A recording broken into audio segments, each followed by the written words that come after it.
Good evening students, स्वागत है आप सभी का हमारे YouTube channel IAS knowledge Mantra पे। This is doctor Anurag Singh. I welcome you on board to the present session of map practice for UPSC biosphere reserves of India. तो जैसा कि आप सभी को पता है स्टूडेंट्स दैट हम लोगों ने एक सीरीज लॉन्च किया है मैप प्रैक्टिस फॉर यूपीएससी के सेशंस में, और उसमें हम देख रहे हैं बायोस्फीयर रिजर्व्स की mapping.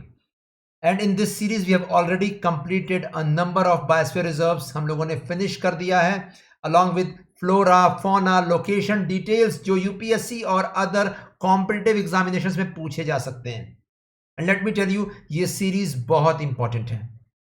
Every year in prelims, at least 1 to 2 question directly comes from the biosphere reserves of India. Either location या drainage या वहां का vegetation या वहां की biodiversity. तो स्टूडेंट्स, इसी में आज हम देखने वाले Dihang Dibang biosphere reserve, the eastern most located biosphere reserve of India. हम देखेंगे इसके फीचर्स, इसका लोकेशन, इसका ड्रेनेज, और साथ में हम देखेंगे इसकी biodiversity along with the vegetation in detail. तो चलिए शुरू करते हैं स्टूडेंट्स आज का सेशन, लेकिन उसके पहले सब्सक्राइब कर लीजिए हमारे YouTube channel IAS knowledge Mantra पे। तो subscribe if you have not done yet, and please press the bell for further notifications. Yes, और अगर इस सेशन का फ्री पीडीएफ चाहिए, come upon our Telegram channel IAS toppers Mantra. आपको इस सेशन का फ्री पीडीएफ अवेलेबल हो जाएगा। और मैं बता दूं, this is the one and the only series comprehensive coverage biosphere reserves का हम लोग कर रहे हैं। इसके बाहर कोई भी सवाल नहीं जाना चाहिए बायोस्फीयर रिजर्व्स ऑफ इंडिया के ऊपर। And let me also tell you that I am also upon the Unacademy platform. I am Unacademy educators taking up daily classes upon the Plus and the special classes platform of Unacademy. Also, I am taking up daily current affairs on the YouTube channel of Unacademy. Let's crack UPSC CSE. 7:40 AM in the morning daily current affairs मैं वहाँ cover कर रहा हूँ, आप मुझसे वहाँ भी जुड़ सकते हैं। I will give the description in the I'll give the link in the description section. तो चलिए शुरू करते हैं students. Let's see what are biosphere reserves. एक रिकैप हो जाए। So we already saw in the earlier sessions, biosphere reserves are big territories, a protected area type of concept. तो they are geographical territories जिनको demarcate किया जाता है, ठीक है। Governments demarcate the region and they are meant for protection of the biodiversity. ये देख सकते हैं आप, जैसे for example this is a biosphere reserve, ठीक है।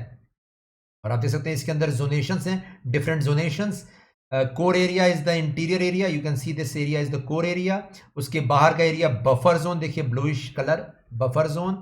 उसके बाहर ट्रांजिशनल एरिया, ये देखिए ट्रांजिशन एरिया। तो UPSC might ask question from interior, from inside to outside, arrange the zones, its core, buffer and transition zones. And let me tell you, core area का मतलब होता है particularly रिसर्च के लिए devoted. ये देखिए research यहाँ पे किया जा रहा है फॉर प्रोटेक्शन, यस। एंड जो बफर एंड ट्रांजिशनल एरियाज है उसमें all 4 activities are permitted, that is human settlements as you can see it here in both these zones, tourism as you can see it here in both these zones, also education in both these zones, and education and training के अलावा research in both the zones. तो ऐसे demarcate किया जाता है biosphere reserves को, and जो full fledged protection का कंसेप्ट है वो यहाँ लिया जाता है, ठीक है। अब यहाँ सवाल खड़ा होता है that what is the role of human settlements. These are local people का को एम्पावर करके यहाँ प्रोटेक्शन किया जाता है बायोडाइवर्सिटी का। In short students, biosphere reserves are learning places for sustainable development, finding out local solutions to global challenges, you can see it here.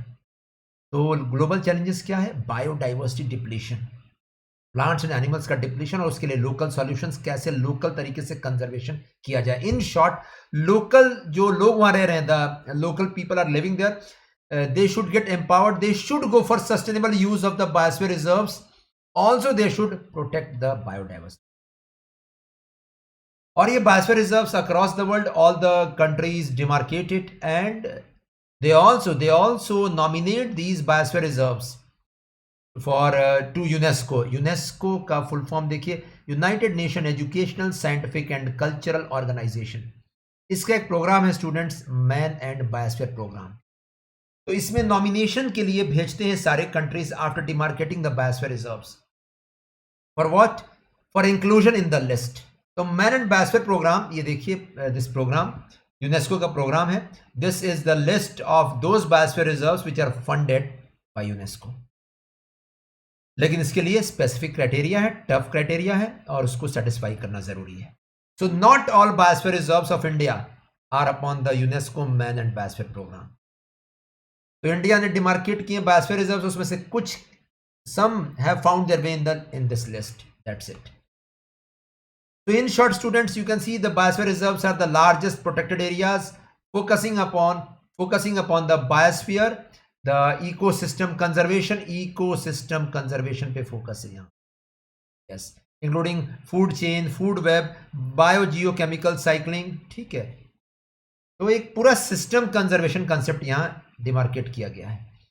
और ये देखिए इंडिया के biosphere reserves we have already covered in the earlier sessions. Great run of Kutch biosphere reserve, Panna biosphere reserve, cold desert biosphere reserve, Nanda Devi biosphere reserve, ठीक है, Kanchenjunga biosphere reserve, Manas biosphere reserve, Dibru Saikhowa biosphere reserve और आज हम देखने वाले Dihang Dibang, the eastern most located biosphere reserve located in Arunachal Pradesh in north east India.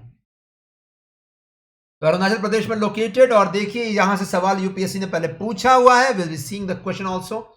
This is the awesome scenery of Dihang Dibang biosphere reserve, as you can see unbroken sequence of vegetation, unbroken sequence, you can see it here. ये in fact last area है students पूरे India में जहां पे ये one of the last areas है जहां पे मिनिमम इंटरवेंशन है वेजिटेशन में, मिनिमम इंटरवेंशन इन वेजिटेशन। लेकिन अब ये भी डेंजर में है क्योंकि इसी जगह पे Etalin HEP, Etalin hydro electric power project और Dibang valley hydro electric power project लाने की बात हो रही है इसी बेल्ट में।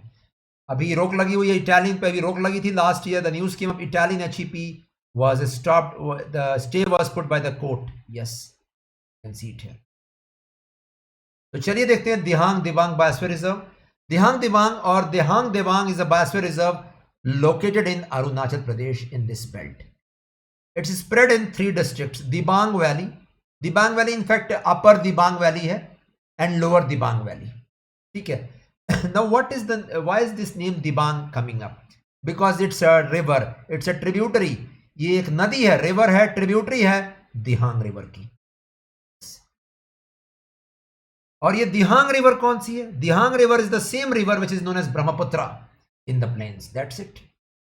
तो Dihang Dibang the name has come up from the 2 rivers, the Dihang the main river and Dibang the tributary, ये ट्रिब्यूटरी है।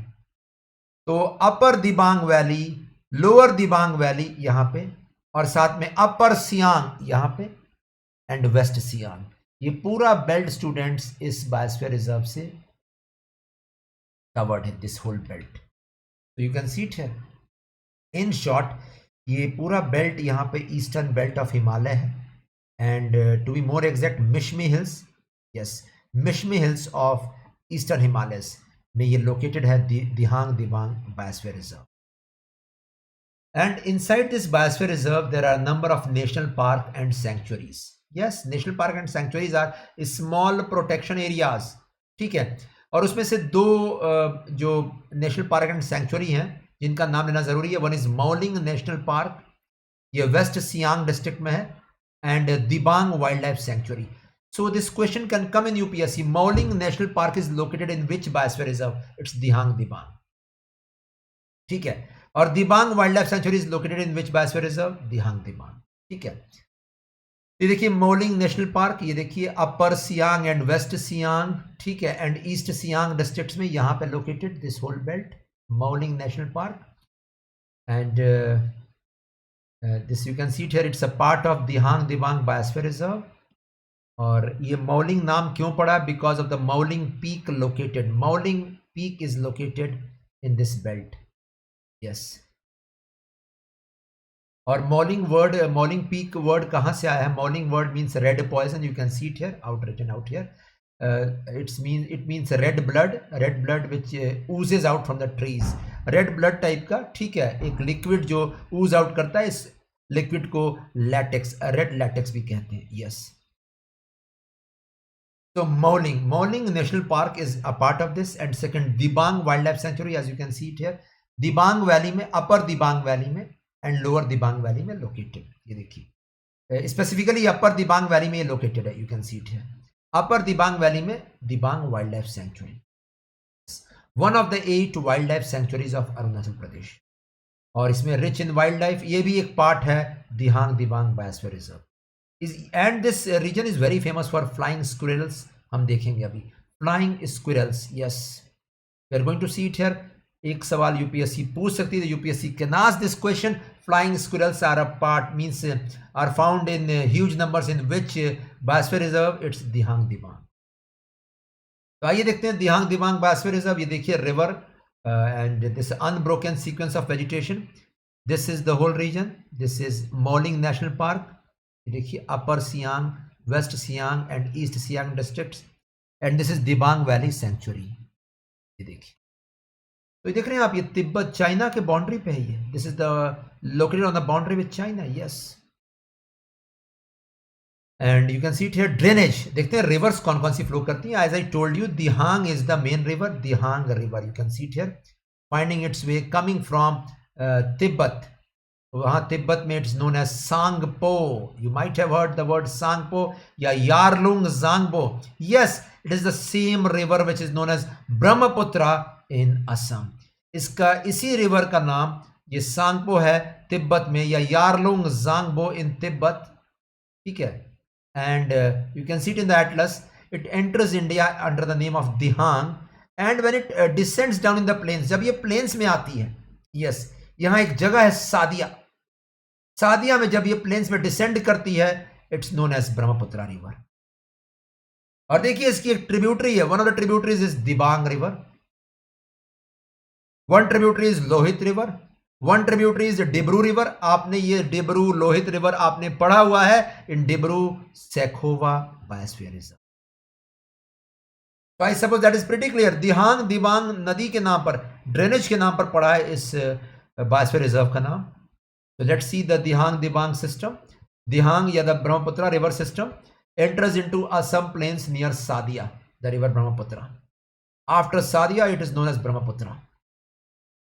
One of its tributaries is Dibang river. You can see it here. इसका earlier name Dihang है, और इसकी एक tributary देखिए इधर से आ रही है Dibang river. और it brings huge floods in Assam plains. Huge floods. तो ये पूरे माउंटेनियस एरिया में, you can see the region, it flows in the mountainous belts in this in Arunachal Pradesh mountains. और ये कौन से माउंटेन्स है? Mishmi hills and eastern Himalayas. Yes, तो that's it students about the drainage. You can see it here, इसका name Tsangpo in Tibet, Yarlung Zangbo in China, Assam में दिहांग, ठीक है, and south of Sadiya it's Brahmaputra, ठीक है। और let's see in detail about this Dihang Dibang biosphere reserve. Mishmi hills and eastern Himalayas में ये cover करता है ये area, and it's one of the famous biodiversity hotspots of the world. Yes, India has 4 biodiversity hotspots of the world. आपका ये task है comment box में, comment section में लिखना है आपको students that which are the 4 biodiversity hotspots in India. Biodiversity hotspots term was coined by Norman Mears, the British biologist, in 1988. और ये एक रीजन होता है, इट्स अ रीजन जिसको ये नाम दिया था बायोडाइवर्सिटी हॉटस्पॉट। और ये how is this region demarcated? Depending upon 2 strict criteria, as you can see. The region must meet 2 strict criteria. First, it must contain at least 1,500 species of vascular plants as endemics. Endemic vascular plants. Vascular plants means plants having xylem and phloem tissues. I'm not talking about algae or fungi. No, जो जिसके कहते हैं the plants which are having separate xylem and phloem tissues, और वो 1,500 species, endemic species minimum, and it must have lost 70% of its original habitat. ये 2 criteria UPSC has already asked, तब जाकर biodiversity hotspot में इसका नेम आता है। So this is a part of Eastern Himalaya biodiversity hotspot, this whole region. And Dihang Dibang, you can see the elevation ranges from, students, it ranges from less than 500 meters till approximately 6,000 meters above sea level. यानी right from the plateau region, ये प्लेटो belt से आसपास से high mountains, snow covered mountains तक ये पूरा extend करता है biosphere reserve. In short, the vegetation in biosphere reserve is a natural vegetation, unbroken sequence from tropics to mountain tundra. UPSC has already asked this question, which biosphere reserve has an unbroken sequence of vegetation from tropics till mountain tundra? It's Dihang Dibang Biosphere Reserve. यहाँ पे सारे vegetation जो India में पाए जाते हैं, almost every vegetation is found except dry tropical. ये देखिए, ट्रॉपिकल वेट एवरग्रीन पाया जाता है, सब ट्रॉपिकल पाया जाता है, टेम्परेट पाया जाता है, एल्पाइन पाया जाता है और परमानेंट स्नो, सब के सब यहां पाए जाते हैं वेजिटेशन। यस, ये देखिए इंडिया के vegetation, moist tropical, dry tropical, montane sub tropical, montane temperate and alpine forest. इसमें ड्राई ट्रॉपिकल लीव कर दिया जाए, deciduous forest, if you leave the deciduous forest and the thorn forest, those which require less water, then other all four types is found here. Moist tropical, yes, tropical wet evergreen जिसको कहते हैं, ठीक है, जिसमें tropical wet evergreen, tropical semi evergreen, ठीक है। So this first type is found. Mountain subtropical is found on the lower regions, ठीक है, lower elevations। ये देखिए, अगर आप देखिएगा तो सबसे नीचे में moist tropical, फिर mountain subtropical, ये देखिए moist tropical, next mountain subtropical, next mountain temperate. This question can come, students, in the UPSC, arrange in the increasing order of elevation, and lastly alpine forest. Alpine forest specifically 3000 metre above sea level के ऊपर पाया जाता है। So this is it, alpine forest out here. So I repeat, moist tropical, mountain subtropical, mountain temperate, mountain means mountainous, ठीक है, and alpine vegetation, continuous unbroken sequence. You can see moist tropical के सब types दिए हुए, all types are found in this belt almost. Mountain subtropical you can see, mountain temperate you can see, ठीक है। तो ये सवाल, this question can come that which biosphere reserve has all the except dry tropical forest, all the other forests are present here? It's Dihang Dibang। ये देखिए alpine 2900 metres above sea level के ऊपर पाया जाता है। ये देखिए scrub and grasslands, you can see it here. So Dihang Dibang biosphere reserve is, next point हम लोग देखते हैं, is one of the most sparsely populated. केवल 10,000 लोग के आसपास यहाँ रहते हैं। इसमें आदि, बुद्धिस्ट एंड मिशमी ट्राइब्स हैं, केवल यही 3 मेजर ट्राइब्स हैं, यही सब ट्राइब्स में डिवाइडेड है। तो आदि, बुद्धिस्ट एंड मिशमी ट्राइब्स कौन से बायोस्फीयर रिजर्व में? Dihang Dibang biosphere reserve. And yes, all the 4 big cats found in India are found here. The 4 big cats का नाम क्या है? देखिए, ध्यान दीजिएगा, टाइगर, स्पॉटेड या common leopard, clouded leopard and snow leopard. तो यही देखिए यहाँ पे डिटेल दिया हुआ है। ये देखिए रॉयल बंगाल टाइगर, ये देखिए लोअर एलिवेशन पर, यस। उसके बाद देखिए स्नो लेपर्ड, ये देखिए हाईएस्ट एलिवेशन पे अबव द ट्री लाइन। और बीच में ध्यान दीजिएगा कॉमन लेपर्ड, ये देखिए लोअर एलिवेशंस पे, and clouded leopard at moderate elevations. अगर UPSC can ask questions, arrange the habitat of these 4 big cats, arrange it in the ascending order according to height. सबसे नीचे टाइगर, उसके नीचे, उसके ऊपर just above tiger, elevation wise, height wise we are seeing, ठीक है। Above tiger it's common leopard या spotted leopard, can see it here, ठीक है। उसके ऊपर clouded leopard. So 1 tiger will be found at the lowest elevation, 2 common leopard, 3 clouded leopard and 4 snow leopard above the snow line, that's it. उसी order में यहां लिखा हुआ है 1 2 3 4। तो अरेंजमेंट आ सकता है, don't forget to memorise this, tiger, common leopard, clouded leopard and snow leopard, yes. And students, इसके अलावा कुछ और भी फौना है। देखिए red panda, it's found in Dihang Dibang biosphere reserve. देखिए एक कैट की तरह, ठीक है, यस, एक डोमेस्टिक कैट की तरह this दिखने वाला means size wise it's a size of a domestic cat, but it has a big tail out here, you can see. And it is solitary animal, yes, अकेले रहता है. Nocturnal, it hunts at it goes out at night, ठीक है, to feed upon this it's specifically, let me tell you this it feeds upon it is a herbivore, ठीक है, sorry, it's a carnivore, so it hunts at night. And also students, इसका IUCN status endangered, you can see it here. IUCN status is endangered of red panda. So red panda Dihang Dibang Biosphere Reserve में found, and it is found upon the trees. It's arboreal. Trees के ऊपर पाया जाता है, arboreal इसीलिए कहते हैं इसको.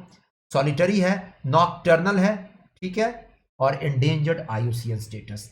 The numbers have decreased quite fast in the recent times. Second, flying squirrel.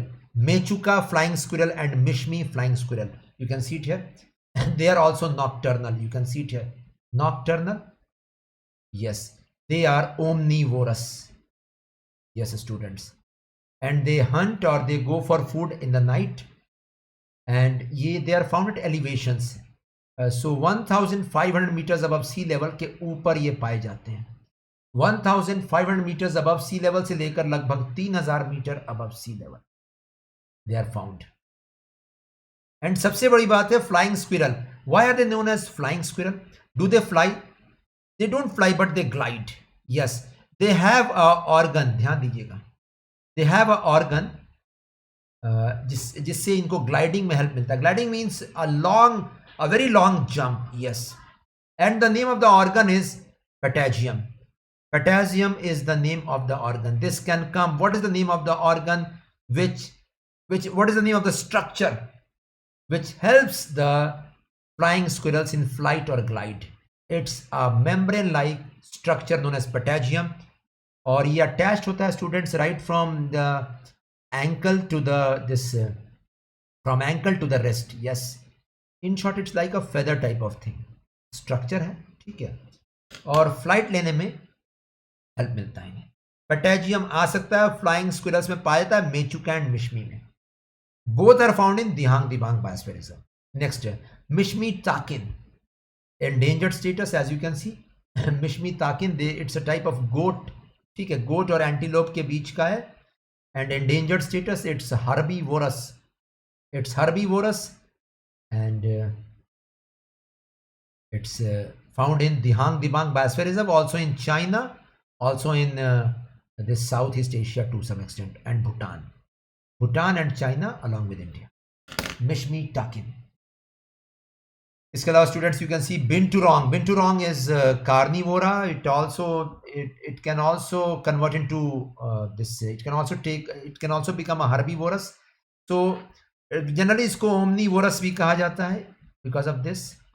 It is both a carnivore as well as a herbivore. तो ओमनीवोरस है ये. इसे बेयर कैट भी कहते हैं, bear cat. It survives in Dihang Dibang biosphere reserve vulnerable status.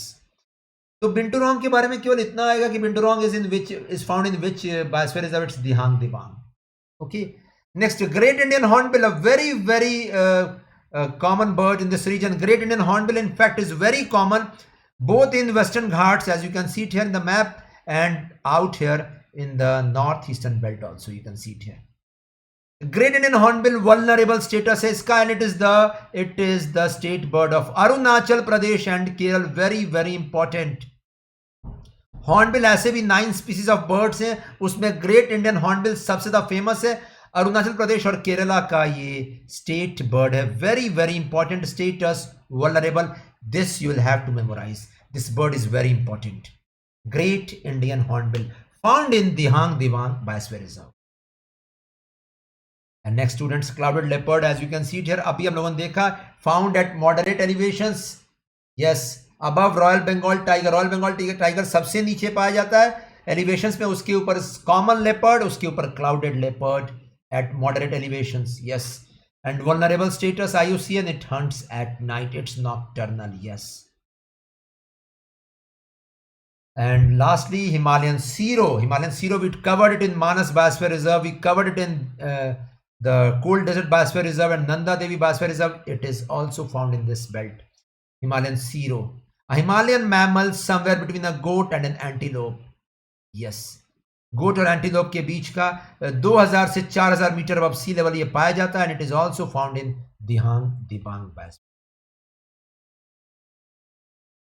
और ये देखिए students, Himalayan serow IUCN status vulnerable, you can see it है, सॉलिटरी रहता है रेड पांडा की तरह, ठीक है। एंड इसके बहुत सारे सीरो, इनफैक्ट इज सीरो जो वर्ड है, all serows are found in Asia only.